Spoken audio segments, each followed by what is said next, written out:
Hello, everybody. Hello, hello, Matrix Money Tuesday. How's it going? I Not too suppose bad. I should probably get up our disclaimer. There it goes. Now we're official. We got we We got the definitely need that, disclaimer across the bottom. especially today. CCM, how you Um, doing? not too bad. Not too bad. Had a Busy big, as always. I mean, there's no rest for the weary. You know what I mean? well, you How had a about big yourself? Friday, right? Well, 100 episodes on crypto on the oh, rock. that was great. It was I had a great time. I was so glad to see everybody stopping by, all that kind of stuff. So yeah, Yeah, it was really good. It was really that's good. great. And as a matter of fact, our guest today was there helping me out in the background. Thank goodness, because I'll tell you what, there was a lot of peeps, so that would have been a nightmare. Trying to do it by yourself is just Oh, it's a nightmare. yeah, We no definitely bueno, know. man, no bueno. No bueno. Yeah. Yeah, I've seen a lot of stuff from you, Jar, with regard to like this Solana Seeker. Uh, Oh, yeah, I'm having some fun with that. It's driving me through a wall.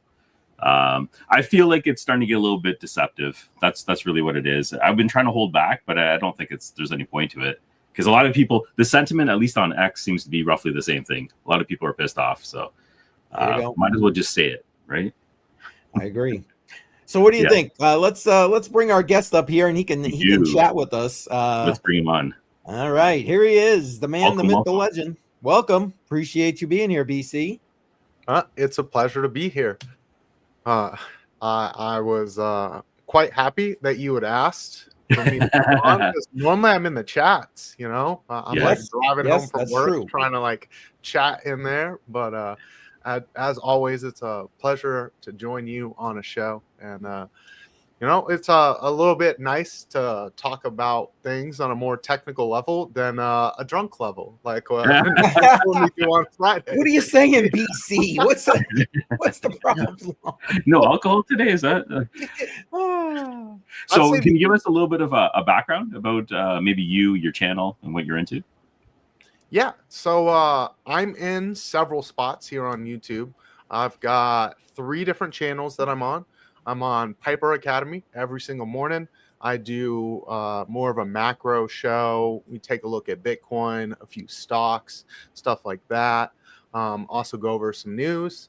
I've got a weekly show that I do on my channel called Wall Street Weekly, mainly just focusing on the TradFi side because in the past year, traditional markets have been doing it way better than your altcoin market normally Yeah. does during a crypto cycle. Right. So I transitioned very quickly back into my stocks and have just been making money in the meantime over there. And Good then stuff. I've got a weekend show that I do as well every Saturday at 2 p.m. Me and LBC have a show called Counter This, where we talk about the more social issues that kind of we see in society.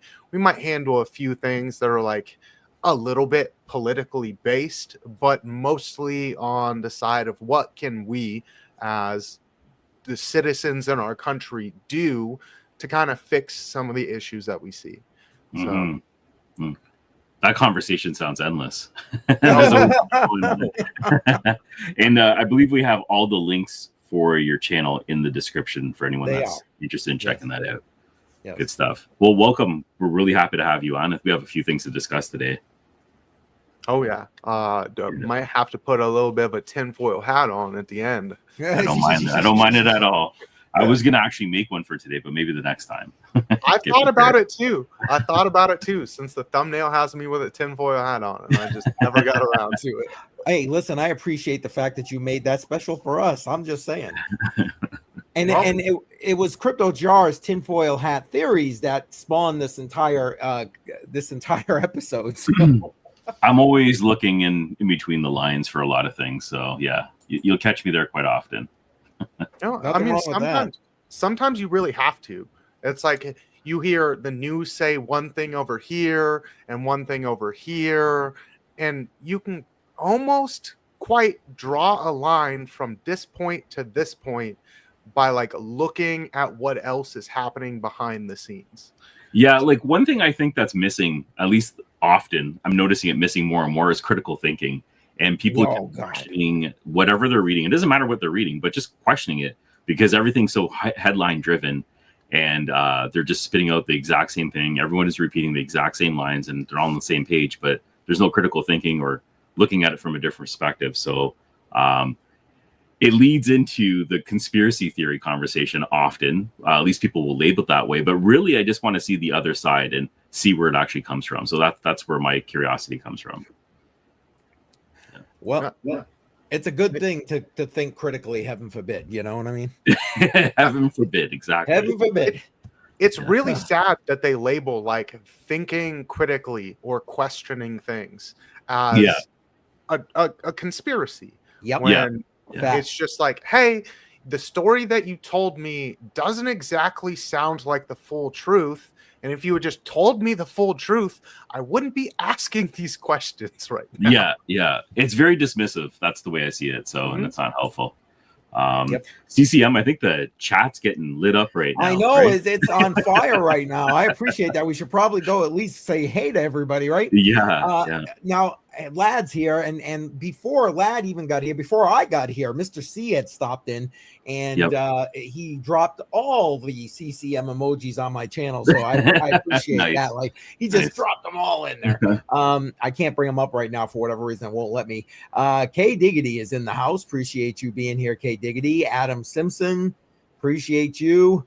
Let's see. Damn it, Dave. I got to shout out again. Damn it, Dave. Yes, sir. After last week, he reached out after the last podcast, Matrix Money podcast, and reached out to Jar and said he wanted to help out with Friday night's giveaways. And thanks to him, we gave away a Rover device. So beautiful. That was really, really good. So thank you to Damn It Dave for that. Thank you, sir. Appreciate that. Yeah. Very nice. Beautiful down here in Las Vegas, highs in the 70s. Well, yeah, ain't that way up here right now. Jar, you must be cold. What's your highs been right now? Look, we go by Celsius, so that's true. It's about 10 degrees Celsius often, and at night it's close to zero, if not zero. So we're in our parlance, that's probably about in the 40s, I'm guessing. Yeah, we're about in the 40s Fahrenheit. Yeah. And we got AJ Popstar in there. AJ, welcome. Yes. Jay Violet emojis. If you're on my channel, drop them in the chat there. Appreciate you being. Just woke up, she says. That's right, because she's from the land down under. So for her, yes, that makes complete sense.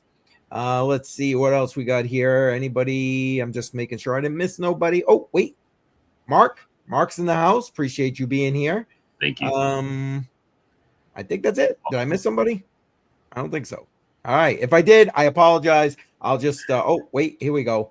Loxity. Yeah, welcome. Hopefully I got that right. Welcome. So we're gonna get into the whole AWS thing and our tinfoil hat things with regard to that. But Jar, did you have some other stuff you wanted to kind of pepper out to the I got one headline for sure that I want to share because I'm a little bit excited about this. I've been waiting for it for a while.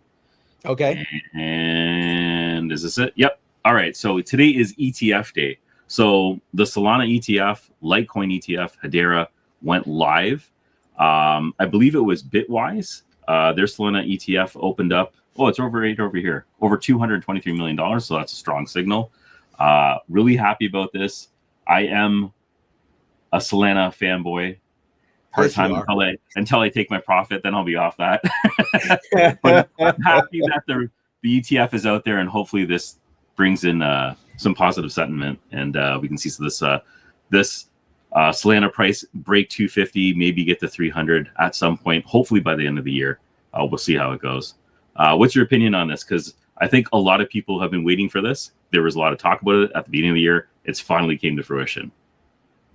Well, I'll let our guest go first, and then I'll give you my 2 cents. Sure. Go ahead, BC. So before they had changed the rules on how these altcoins were going to get an ETF, I was pretty dang sure that none of these altcoins were going to get an ETF in time for them to see any kind of semblance of like an alt run. Right. So right. once they change those rules, I said we're probably going to end up seeing a lot of these altcoin ETFs get approved extremely quickly. Yep. And anyone that has been, buying some of these alts that are on that ETF list, you're probably going to get a little bit of a pump. Not necessarily the biggest fan of a bunch of the assets that they chose, but for the people that have been in the alts, I think this is a great thing for them because they've been extremely battered down, depending on what alt you're in. And right, I'm happy that people are getting to make the money that they've been long waiting on. So I know several people that are big fans of HBAR that were extremely happy about this news. Yep.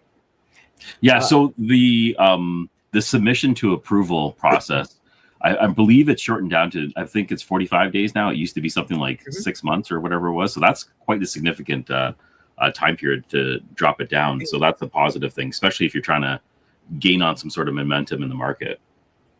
Oh, yeah. Well, and it used to be a very long, arduous process for this. Right. And so like the Solana ETF, its first ability to go live was supposed to be August this past year.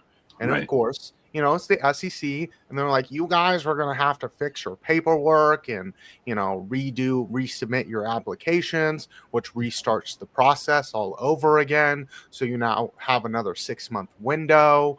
And it's the same thing they did for Bitcoin. It's the same thing they did for Ethereum.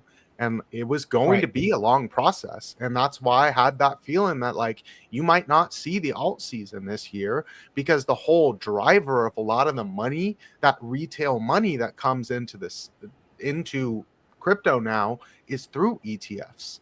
Because people got burned through FTX last time. They're not trying to go through that again. They're not trying to have some SBF that's like down there in whatever island that's popping Adderall and like slumming their money around to politicians. Yeah.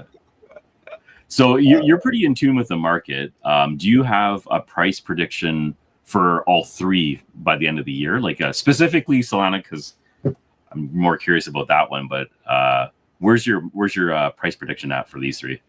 That's one thing that I don't do. You don't do that? Nope. Yeah. I will never do a price prediction on any asset, just because the way that the market works, it is incredibly hard to actually make any kind of semblance of an accurate prediction. Okay. I could bring up Solana and tell you like the next upside levels that I'd be looking for. So let me kind of let's do that at least for Solana, if you don't mind, BC, because you know that'll make Jar happy. He's like I said, and I don't know if we got automatic beats hanging out here lurking, but he might watch replay. He'll be Amplifier Gaming, welcome. Welcome. Mark. Listen, yes, they're gonna dump and continue to, and there you go. I'm with you. I have HBAR. It's staking. It's whatever, you know what I mean, and I'm okay with that. Yeah. BT, let me know when you're ready, and I'll bring up your screen there, bud. I'd have to share that chart specifically. I was sharing something else. Oh, no worries. When you're ready. There we go. You got it. Here we go. Boom. So this is going off of some fib extensions here. This is a daily chart here. So you can see the last time that we really saw resistance was up at that golden pocket, sitting at like almost 270. So that's my next kind of like upside target for Solana. Once we kind of break back into that like 220 range, once we can find some support in that area, I'd be looking for that like 270 range. And then the next upside target I'd really have above that would be sitting up at like 320. Oh, wow. Okay. So it really just depends on how long this run goes. If you end up seeing some rotation of capital from your normal crypto people, and then how much capital starts inflowing on these ETFs. So you have that ability once you start finding support back at that 320 range to very, very quickly climb back up to that 270 range. Okay. So All right. You turn that into support, that next upside target's really, really up there in that 320. Yeah, Mhm. that looks pretty interesting. Jar, you better put some sell orders in. Yeah, I need to get out.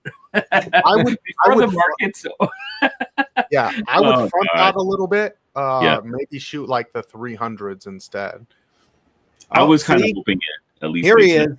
sense. Automatic beats. Thank you, sir. I knew you'd be here. Oh man, that's funny.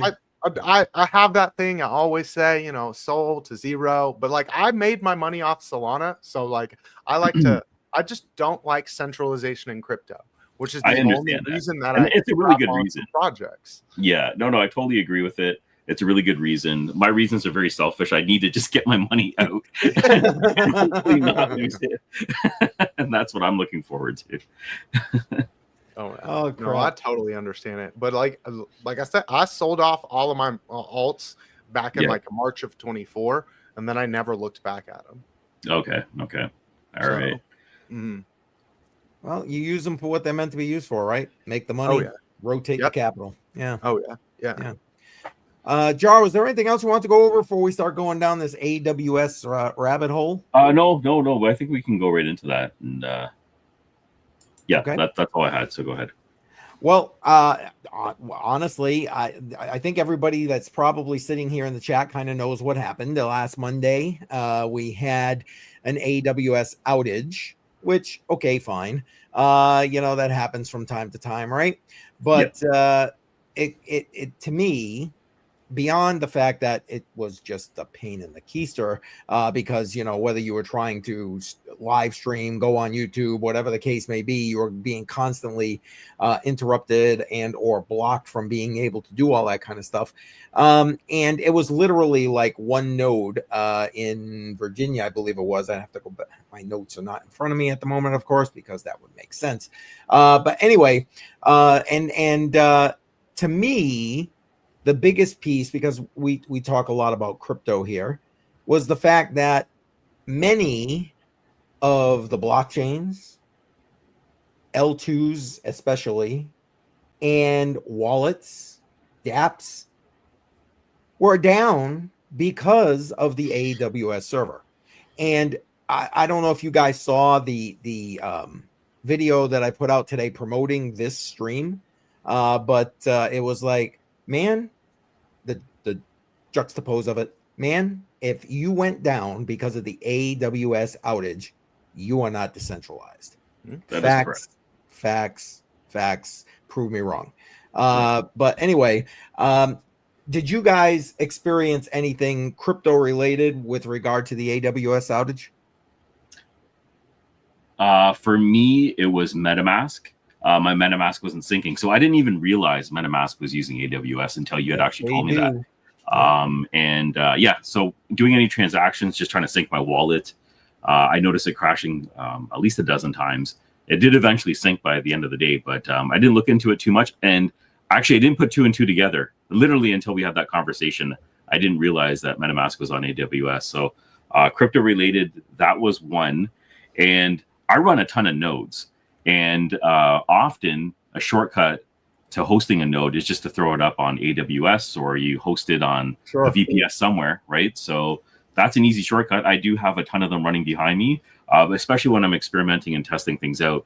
I'll use a hosting service like that. So those nodes went down. And so that's where I saw my issues. What about you? Were you affected directly? Sorry. No. Yeah, no, I was going to BC. Yes. Yeah. No. So very rarely do I end up like doing a whole lot crypto because I just buy Bitcoin. So I did get told that Coinbase had been affected by it. So I have my just auto buys that go in. So I was not personally affected except for like Snapchat, which is non-crypto related, but yeah. Robinhood was also down. Most of like the UK's banks were down too. So it's like it was affecting.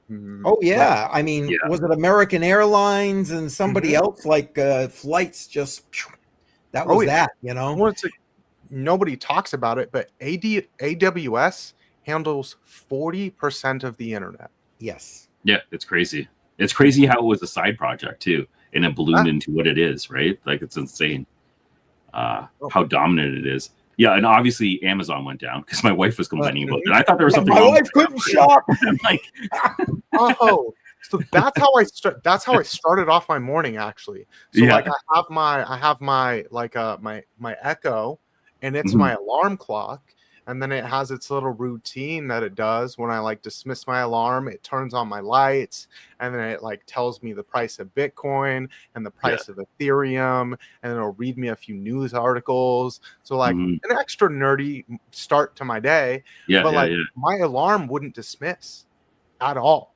Oh, Like it wow. just kept going and going and going. Oh, that's and not going. good. Yeah, He's gonna I had unplug to it again. unplug it. I had to unplug it. Wow, Nice. Internet of Things being disconnected. You think about It's that. Yeah. annoying things. Sometimes, yeah. Yeah. Trade Intuition in the house. Intuition. Appreciate Joe. you being here. And speaking, he's jumping in with us here. Restream uses AWS, and yeah, a lot of these streaming services use AWS, including StreamYard, which we're using right now. Luckily, like I said, Joe and I, when we went live that morning, we didn't have any issues, but yeah, Joe did have issues, which eventually went away right before his stream, thank goodness. So that gave him some opportunities there. And Techman just jumping on in. Welcome. Techman Ty, welcome. I got nodes. I got different area codes. All right. There you go. He's diverse. All right. You say StreamYard uses AWS. I looked into it. They only use it for a few specific features. Oh, okay. Yeah. So like That's a lot good of to know. it is done with other web services. So they have a few like specific features that are specifically with AWS. And I don't know if that's just like certain company that they paired with for it or something like that. Probably. Yeah. It's also like it's a really big wake up call for the industry in general that's completely reliant just on AWS Thank to you. diversify the back end, right? Either have your own setup or at least have multiples and then clone it and you can automatically switch over, fail over to another service if it goes down. I don't know. It's poor planning if you're really reliant on just on one cloud service. So it's definitely a wake up call. That one little half day of AWS not working cost a loss worldwide of almost $600 million. Wow. Companies unable to operate, the orders can't go through, all sorts of things. Money can't be moved around because banks were down during that whole UK session. So yeah, almost a $600 million lost day just because of internet services. And I did like a whole X post about it that day because I was following it quite heavily. And I really talked about the fact of how this was one of the bigger eye openers that we've had in our more modern times of why redundancy is so important. Oh, absolutely. Oh, that's a fact. Actually, for any network planning, redundancy is usually at the top of the list. Anytime you're mapping out a network, you want to have failover services, whether it's a network or a cloud service or whatever you're using. You usually don't have just one route that you're going to be covering everything. So that's why I was kind of disappointed in a lot of cases with all these services going down at once, that there was no disaster relief to sort of disaster plan process. It just was not implemented anywhere. So sad. Yeah, and it was all because of like domain name issues. That's all it was a small domain name servicing was the whole issue why no one could log in. You couldn't operate any of your things. You couldn't send it like money around because you couldn't actually access the actual domain itself.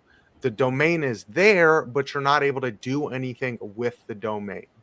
So my whole takeaway at the end of my X post was if you run online services have a multi-region or multi-provider fallback plan. Don't rely exclusively on one region, which that was that big issue. That multi-region is key. Yeah. That East Coast is a heavy payload. Yeah, it's a hub, man. Yeah. Yep. And it handles not only here in the US, but also outside of the US. Right. And you got to monitor your actual experiences. You can't just like take them at their face value where it's like, yep, AWS is up. Because like they said that everything was fixed on AWS when their outages reporting was just starting to like hit its secondary high peak. That's funny. I was live on Piper's and you said that in the chat. That was that was very telling. And Andy's in the house, and yes, it is a good debate, centralization versus decentralization. And again, to me, whatever, I get some, siloed businesses need the centralization. They need to be, reliant in that regard. But, I'm sorry, we shouldn't have any reliance, in my opinion, on that in this space, crypto space, my opinion. Well, like at the end of the day, it's like, what if AWS or like, whoever's in charge of that little segment has a disagreement with a certain business. And they were like, you know what? Today, you get the middle finger and you don't get to operate. What are you going to do? Yep. Like, and this was like, I've heard a lot where it's like, if this was the test run. So how are people going to act if they can't use the internet? What are you going to do if you can't bank? What are you going to do? You're just going to shut your company down and send your people home? And like people were literally calling this like an end of the world type event. Yeah. And like, honestly, it kind of is. We're so very, very reliant on connectivity to an extreme. Now, when you say test event, BC Corp, what are you indicating over here? Is it break out the aluminum? Yeah. So it's like there's several ways to kind of control things. And when you notice that your lack of control in certain areas, maybe media, is kind of faltering off, one direct key route of controlling things is people's access. And we saw that when they debanked people. Yes. Well, it's like you want to screw someone's life up, disconnect them from the rest of the world. Right. Yep. And we kind of saw what happens when you disconnect people from a majority of what they need to operate. So it'd be very easy for them to be like, yeah, it was a DNS error, when actually it's like, we just kind of wanted to see what would happen, how effective this bug is, a little bit of software that we throw here, so that we know that it'll work if we ever need to roll something out. Right. Yeah, that is one of the conspiracy theories that is abounding out there. Yep. I mean, like you said it yourself, where it's like, how reliant is everyone on the internet? Well, I don't know a single person that doesn't use the internet every single day of their life. Yeah. Yep. And everything runs off the internet. Yeah. And if you're going to take things to that next level where like you don't even have physical money anymore, I don't use the internet as he's on the internet. Yeah. As he's here, we appreciate you, K Diggity. Yeah. But like, say that next rollout that they're pushing for, and we all know what it is. It's that digital dollar. What is this infrastructure going to run on? Is it going to be on crypto? Well, we already saw that there's a lot of crypto that actually uses AWS. Yes. And it'd be easier than trying to deal with a blockchain to shut people down. Well, like, you can't transact today. Well, here's this line of code. You can't transact today. This is shut down. This group of people that we know that uses this blockchain to move money around, they kind of got some thinking that we don't approve of, or this region has been a little out of line, so we're gonna shut that off today. Yeah.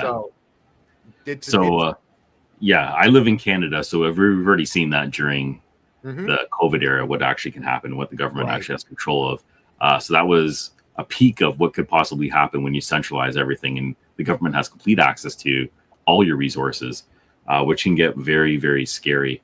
The one thing that sort of contradicts it is the pivot where AI and automation all moves to the cloud. So when you shut down a service, you could possibly affect those automations as well. So what's your thought on that when it comes to automation and robotics? So I mean, it is the trend. I'm heavily invested in it. Yeah. I am a little bit worried about, the kind of dystopian effects that it's going to have on your everyday person. But at the same time, where it's like they do need to figure out where it's like if something does go wrong, how do you just shut that all down? So that's another aspect where you would need to know where it's like, how do we shut this all down without physically getting in there and trying to deal with things? Well, we just put this line of code in there and none of those things work anymore if they're all running off of AWS. Yeah. Which is Whoa. highly likely because you see Amazon and what it's doing. Amazon's trying to go full automation. Well, what Right. happens if something goes wrong and they need to shut it all down? Well, we have this line of code and we can shut it all down. This was more of a broad like shutdown, which isn't kind of what they would want in a situation like that. But if the line of code works well enough that you can shut down 70% of whatever that general thing is, that's pretty much effective enough. Yeah, and then you optimize, right? You have lots of time to optimize. Yeah, absolutely. And maybe you want to shout this guy out. I'm thinking it's on your channel, Jar. I can't see your channel. So thank you very much, sir. That was absolutely generous. Keep up the great work on the channel. I appreciate that. I'm assuming you're talking related to the Solana Seeker updates that I've been posting out. I've been getting a lot of pushback. You know what's interesting is I was bringing up a lot of the issues that I had, and I was trying to jump on their Discord and ask questions. The only thing I had said is hello friends in the general chat. And then I left. I was logging some of the questions that people had related to the Seeker wallet. And then it came back and I was booted out. So, and I can't get back in. So I guess they banned me. And it looks like a few other Twitter accounts have banned me as well. But I don't really think what I was saying was too extreme. I'm just pointing out some problems, and it seems to have some negative feedback right now.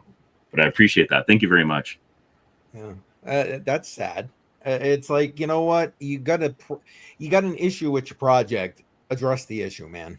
Don't be like slapping people around for pointing out the flipping obvious. But what do I know? Let's see. He's saying it found you through Seeker content. There we go. Yeah, there you go. Kevin, thank you very much. Appreciate that. Excellent. Did you want to take a look as we kind of, I see people in the comments also putting on some of their best conspiracy theories. I can try and bring up my screen. I had a problem with it yesterday. Let's see if today I might be able to do it. Dang it. Hang on. Hang tight. Let's try this. And then this. It never works when it's supposed to. You know what I'm saying? It just doesn't. Aha! I think I got it. Here we go. I was going to say Techman had a great comment. What was Techman's comment? Okay. So the government put something in between the backbone to monitor and boinked the DNS table. And for me, I was saying it's more Amazon, which is like a big part of the reason that I was never a fan when they were trying to say, oh, the internet, everyone needs it, so we should make this like a public utility. And then that does give the government the ability to go in there, and instead of it being like Bezos, he's like, well, I don't like that company, so we're just not going to let you operate on the internet. It'd be the government where it's like, you're a degenerate and you're against us, so you don't get internet today. which is like China like policy type stuff where it's like your social credit score isn't good enough. Yank. Yep. You can't get on the train today. Yeah. Mhm. Yeah. Hold on, let me do that. Here are some of I went to, you guys know, especially if you follow me, you know I love NSAI. So I went to NSAI and I did a bunch of things. I made it give me a whole breakdown timeline kind of thing, all that kind of stuff. And then I asked it, okay, give me the top conspiracy theories Yes. that are, All right. yeah, you know, with regard to the AWS outage. So here are the ones that it came up with, and we can zip through them real quick. Brain drain and AI replacement, which is basically what we were just saying right there with putting that in. This theory proposes that a sudden reliance on AI critical operations may have contributed to the outage. Speculation that is that Amazon forced return to office policy post-pandemic, blah blah blah blah blah. They basically did it. They did it. The next thing is the international disruption for competitive advantage. Some users have hypothesized that the outage was internationally caused by AWS to disrupt competitors who rely heavily on their services. This theory suggests that by taking down a significant portion of the internet, AWS would gain an advantage by offering more robust service post outage. A security breach or hack. I haven't heard too much about this one personally. Yeah. But I mean, that kind of makes sense. I don't need to really read that. Internal sabotage. This kind of almost plays into that first one a little bit right there. Yeah.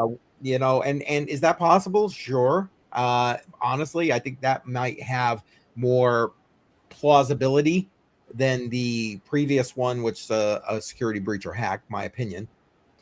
Let's see. Single point of failure exploitation. And causing cascade effects, blah, blah, blah.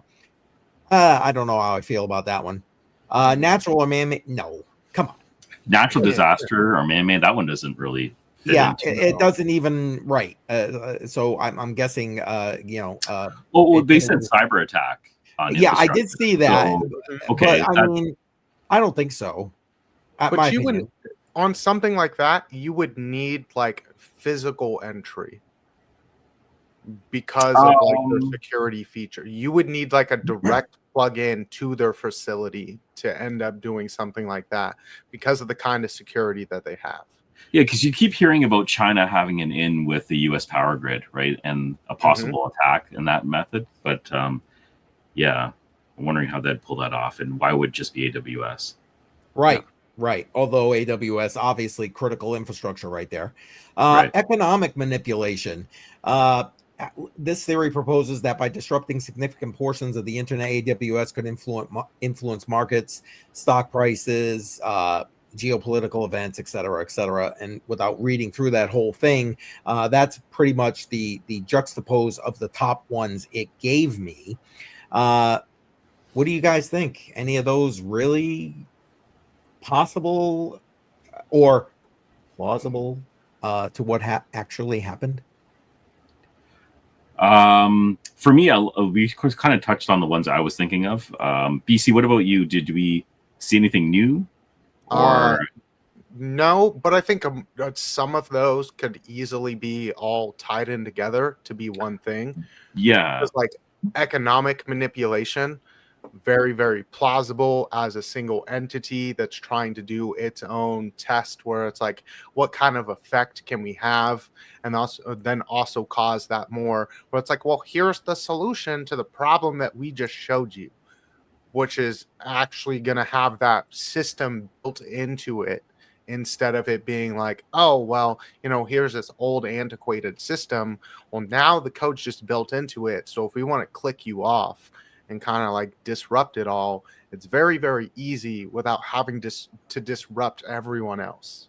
Yeah, that's true. Very true. Because it's all about power. Like the money's just like a side benefit. What kind of power do we have? And like that's kind of what you're looking at. You don't branch into all these other things simply for the money when you're at a certain level of like a wealth. It's like, well, I was already one of the wealthiest people in the world. Am I trying to be wealthier? No, he wants more power. So let's operate the internet. Let's have full automation. Like, he's getting into nuclear. He's like literally building nuclear power plants so that he can be segmented away from all the other like power demands.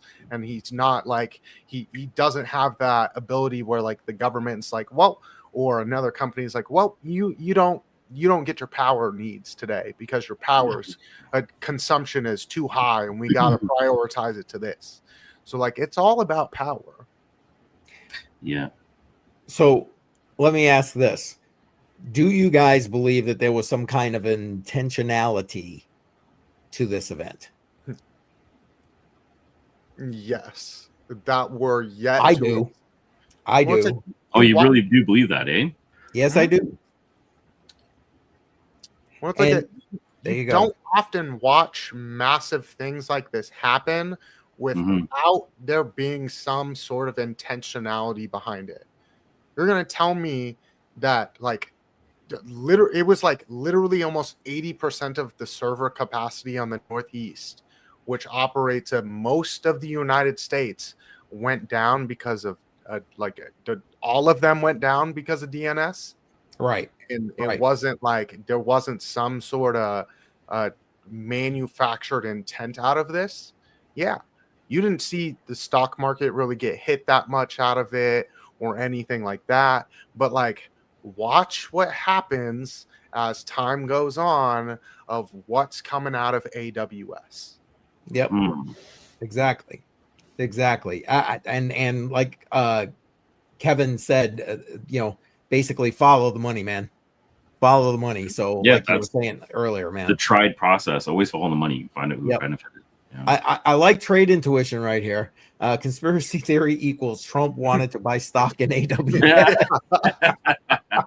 And I'd have believed it if AWS, if Amazon stock had actually, faltered any. They took like zero hit off of it. Really? Yeah, there was very little. Yeah. Oh, surprisingly little. Yeah. I need to look that up because I'm actually shocked that they barely.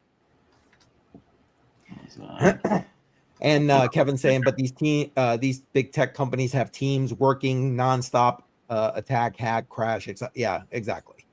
No. And Bedell just kind of jumped on in here. Welcome, Bedell. Appreciate you being here. Wow, almost no impact. Let me pull this up. Yep. That's surprising. I actually never even looked at that. And let me pull it up here. Here's a chart. This is a 1 month chart that I'm looking at right now. If anything, it eventually went up after it. So up and to the right. Wow. Okay. Yeah. Like I was saying, it's like, like, what are you going to do? Like, are you really going to like dump the biggest stock because like AWS went down? No, you're not. Like, the only dump that they really saw was in line with the rest of the market.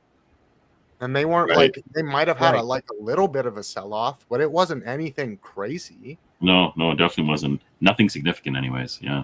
Right. Considering its impact, you were talking about almost $500 million, right? In the core hours that it went down. That's a significant impact. And over $500 million. Over $500 million. That's significant. Yeah. And that's why I'm saying that economic theory is highly plausible. Where it's like, what kind of disruption can we do to show you where else should you be instead of trusting all of these single sourced entities that rely on us anyway? Yeah. You can just rely on us. Come here. Bezos will take care of your needs. Oh man. Like Amazon was affected, but it wasn't affected like everything else was. No, like not overall. Their IoTs were, but like I was still able to turn on my lights and all of that, so that wasn't affected. But like I was still able to go on the Amazon website and things like that. So like, what it just kind of shows you like what actually got hit and what didn't get hit. And Band-Aid, welcome, by the way. What do you guys think about this question or this statement? Just incompetence. That's what I was wondering as well. But the impact and the amount of resources that it hit, I'm starting to question it. But we've seen these issues before, at least over here.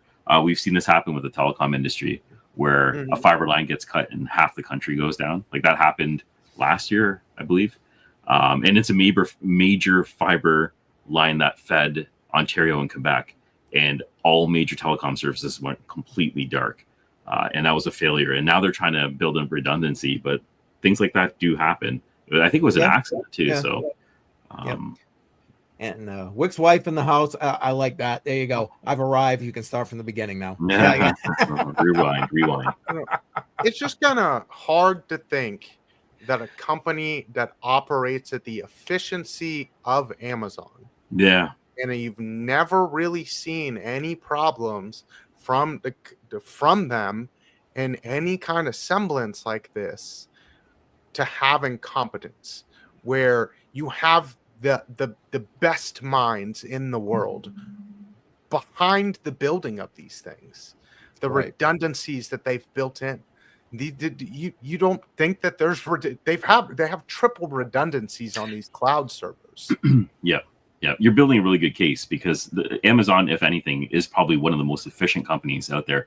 If anything, other companies are relying to learn from Amazon's efficiencies when it comes to warehouses and the way they're doing the deliveries and optimization of their websites. Yeah, no, that makes a lot of sense. Well, and so I've got people that do like big stuff in like crypto and have worked in like that have seen like the data centers to kind of, they wanted to make a little bit of extra money with mining and stuff like that. And the redundancies that these kind of companies have on data centers, you're talking triple sources of power, triple sources of internet. Yep. The security, it is like I was saying, you would actually need to physically be there in the building and plug it in yourself to the server. Multi-layered, absolutely. Yeah, in every level. They're shelled from each other. That's why you can't like really attack one website and it affects another website. So like they have crazy security, crazy redundancies, and you're going to tell me that one thing is going to affect 70% of the internet, when I know how these things are built? They're shelled off from each other, and like the outputs are separate, your input separate. Like none of that adds up. Yeah, absolutely. And you know what? The way I'm looking at it right now might be the way a lot of people are somewhat looking at it, is this was a blip on the internet. It happened for a few hours. Everything's back to normal. We can continue with our lives, and they forget about it. I didn't even do any deep dive into it, and I don't know. Basically, the points that you're bringing up are completely valid, making me question it a lot more. But I'm wondering if, totally possible that this could have been planned. I don't know, but I'm with you. I think they want us to forget about it. That's the thing. We live in a 24-hour cycle, right? Where this I was about to say, now. Let's be honest, that's what happens anyway. News comes out, and within 72 hours, you've forgotten all about it. You know what I mean? Unless somebody go back to Netflix, right? So yeah, right. Like we're good. Like, we're back online. All right. The funny thing is, like, even Netflix was affected, because Netflix uses AWS. Right. There you go. Like, you couldn't go back to Netflix, but I guess we'll watch Hulu. Hulu, what's that? Yeah. Andrew Cameron. Andrew, welcome. Appreciate you being here. Oh man, that's funny. What's K Diggity saying? Yeah, it honestly didn't really bother me. Some streams were having issues, and and see, that's the thing. For a lot of people, it was very uneventful, a non-event, and but enough that it made the news, all this kind of thing, and they, in my opinion, got to do whatever it was they were looking to do in the back end of things. And this is gonna be one of those things that comes back to haunt us, in my humble opinion. Battle Juice, welcome. people don't really think about it, but like when you're talking about the East Coast area, Yeah. you're talking about that half population of the United States. Right. Because that midline of where our population is heavily skewed towards our East Coast. Very concentrated. And so it affected all of that. And so over half the population of the United States was affected, as well as companies outside of the US and things like that who are sourced inside of here. Resetting our operating system. Yeah. Wow. I believe it. Let's just put it this way. We've seen so much since 2020, especially. It's just been out there. Hell, they don't even try to hide it half the time anymore. You know what I'm saying? So it's why an ongoing experiment? Yeah, right. Keep throwing something new out there. Yeah. Put the pieces in place to try and just have it ready. I believe it. I'm sorry. Well, it's like, and that's why they can. That's the thing. It's like that's why they can get away with doing something massive like that. There's like, who's talking about it now? No one. It was boop. It news for like 6 hours, and then everyone moved on. Yeah, like, they don't really care. They're like, oh well, well, I have my internet back. I can send my Snapchat. Yeah, and I was sort of talking to CCM about this last week, and just that whole 24-hour news cycle has basically been manufactured over time as well, and it's built with intent. So when instances like this happen, they can freely expose themselves, knowing that people are going to forget within 24 hours. So you can do these open, transparent events, tell people what's actually going to happen, then actually do it. And then within 24 hours, pretty much everyone's forgotten about it and they're moving on with their lives. And the worst part about it is this is how some of those laws are being implemented as well. Because we had some really aggressive laws over here in Canada, especially with social media, where they announced it. And there was pushback. There's a lot of people fighting with it. And you just let it fizzle off. And then you actually implement it quietly. And then it's not like they didn't tell you. It's there now. And now it just has to be enforced. And once it's enforced, it's too late because it's now a rule and police actions and everything else can be taken. Look at the EU. You know, look what's going on over there. Right? That's we're sort of mimicking. We're part of the Commonwealth, so we're sort of mimicking what Great Britain does, and their rules and implementations that happen over there can easily start happening over here. And lo and behold, like Mark Carney is echoing a lot of the exact same sentiment. So we'll see exactly how that happens. Well, let me ask this. Assuming that we are correct in our conspiracy theory that, something was done in the backside, something was otherwise done purposefully, how do we counter that is the question. Crypto. Well, I don't disagree. I agree. But like, okay. Yeah. What? So we're talking about quite a few different services then, right? We're not just talking about one thing here. So we're talking about different types of infrastructure when it comes to payment processing, when it comes to power, and when it comes to food and everything else and energy. Like there are multiple different channels that we'd have to look into to be independent of an outage like this. So I don't know, it gets a little bit tricky, don't you think? Mm-hmm. Yes.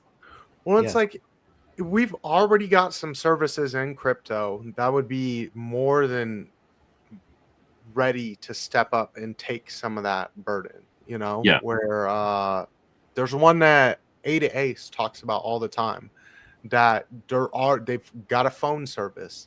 Like right now it relies on some of the other towers, but you get to more remote areas and like they've got their own towers, so you don't have to rely on these other ones. It's decentralized, and someone is running a node that ends up being a broadcasting service, and it has like the cheap one has like 1.5 mile reach, right? And so very, very quickly you can have these paired with DPIN projects for your storage to move things around in. Like we don't need centralized entities running it.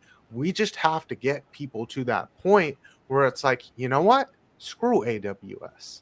And I don't think a lot of people are ready to really vote with their dollar like that. Where it's like, we depend on Google. Well, do you really need Google like that? Like, they spy on you and they sell all your data. They have your social security number. What more do you want them to have? Yeah. When it comes to DeepIn, I'm a huge fan of DeepIn. I'm in tons of DeepIn projects. And a lot of the ideas are really good, but they're still dependent on the internet. So regardless of what you're decentralizing, whether it's going to be communication, a wireless service, or whatever, weather services, they're still reporting back on a centralized network in some way, right? So that's going to be hard to break apart of. Well, and that's where what you need, like what I was talking. What is he talked about it on our show, Hot of the Line. Yeah, what was that project? I'm trying to remember. I don't remember. Give me a second. I'll see if I can't look it up real quick while you're. It would literally be able to have that where it's like, okay, instead of communicating on your like AWS type internet or Google and all of that, you're now communicating on a different one, but like you'd have to start moving everything over. Right. So it's like very, very, it would start slow where it's like the internet over here is very, very small. Yeah. But it could grow extremely quickly as people realize, well, it's like, you don't have to say no to cookies because there's no cookies. It's decentralized. There are no tracking because it's crypto. Yeah. Like a mesh network or a mesh web would be interesting, because then you're not reliant on a fiber-based network. There was a few communications, right? There was a few communication services that have been popping up where they're using Bluetooth and other forms of radio frequencies to transmit. So transmission bandwidth would probably be the biggest factor, like that hurdle, and trying to find a channel that you could broadcast with enough bandwidth, I think would be the biggest problem there. But it's definitely possible. Implementing it and then getting it to get grassroots to catch on and to grow is a whole other thing as well. So you need a huge community to start driving something like that. Yeah. So it's called World Mobile. Out there, it was on the tip. World Thank Mobile? you. Yeah. Yes. So it's like it'd be that kind of thing. They've literally got drones that fly at like the highest level of our atmosphere and would project the internet down from like satellites. Is this what we're talking? Is this it? Yep. So like they've just really started building out, where instead of just being like we're reliant on other towers, we are now building our own network, and it is going to be nodes that people power, and they're trying to work with, they're trying to get like people in more remote areas like farmers and stuff like that to like run these nodes, where like that's the node and it'll end up broadcasting cell service. But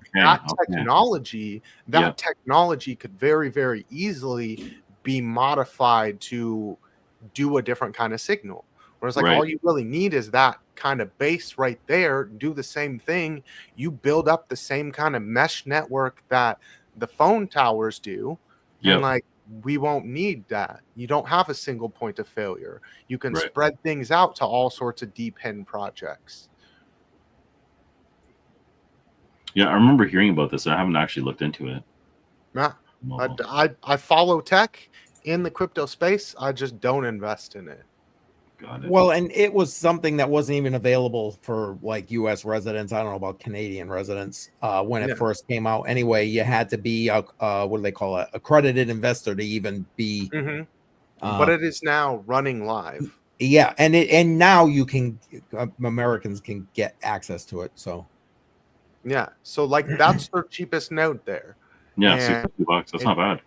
Yeah, and it broadcasts a cell signal up to 1.5 miles.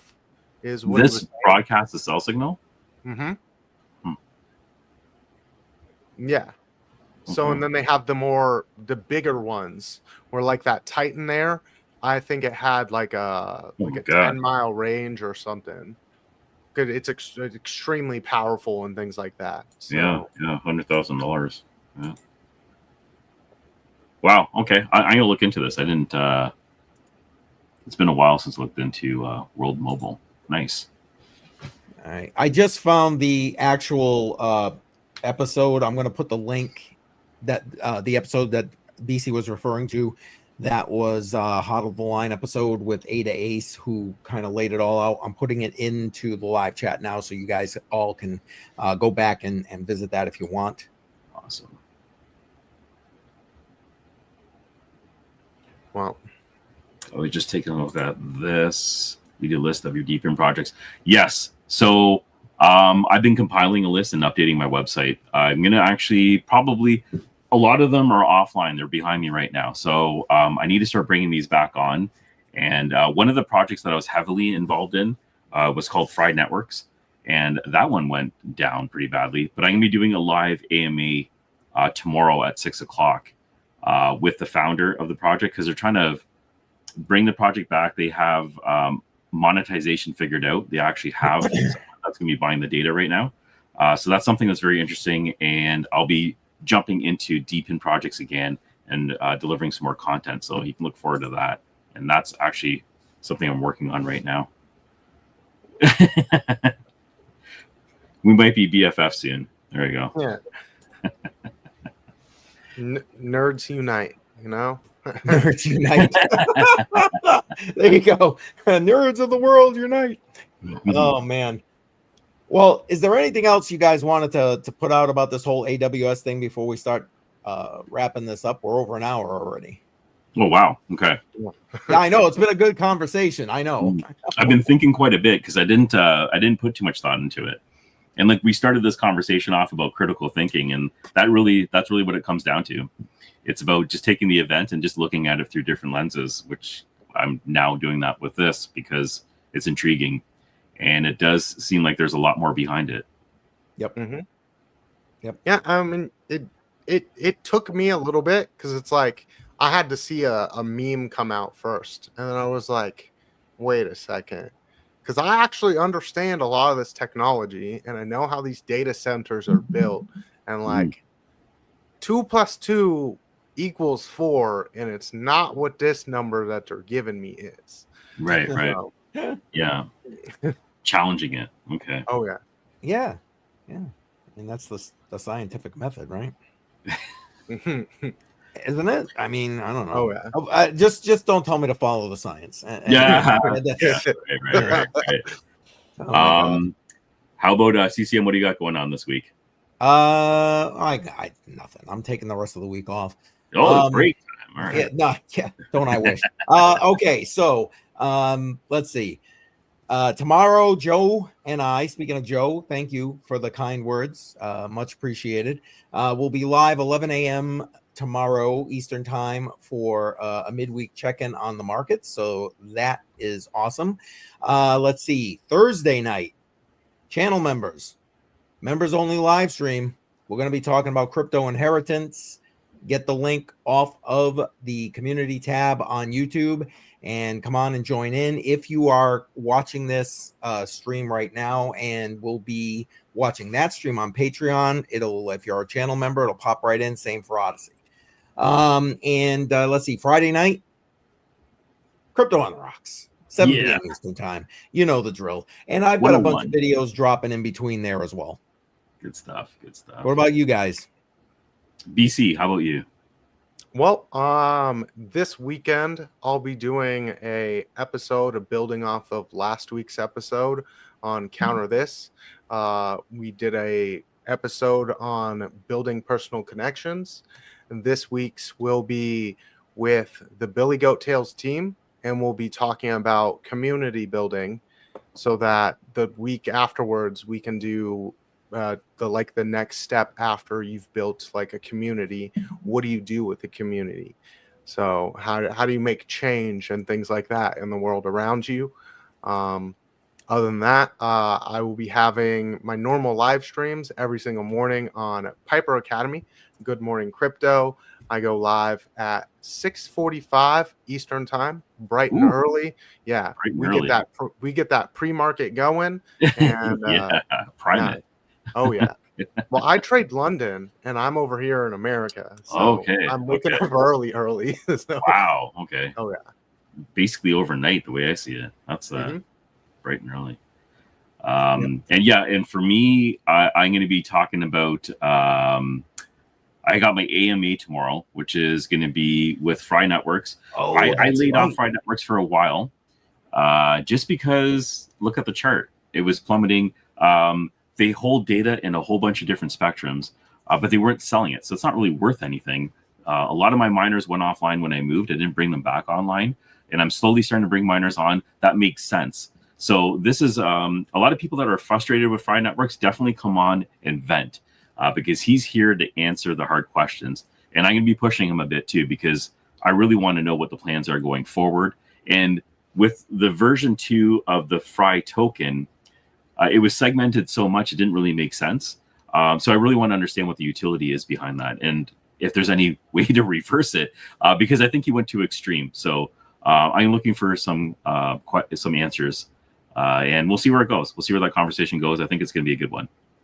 Yeah, I'd forgotten all about that. That's awesome. And obviously, you must have much more information coming on the Solana phone, the Seeker. I mean, everything. You got the man is like constantly grinding stuff out. Just take after you. Yeah, just keep going at it. Right.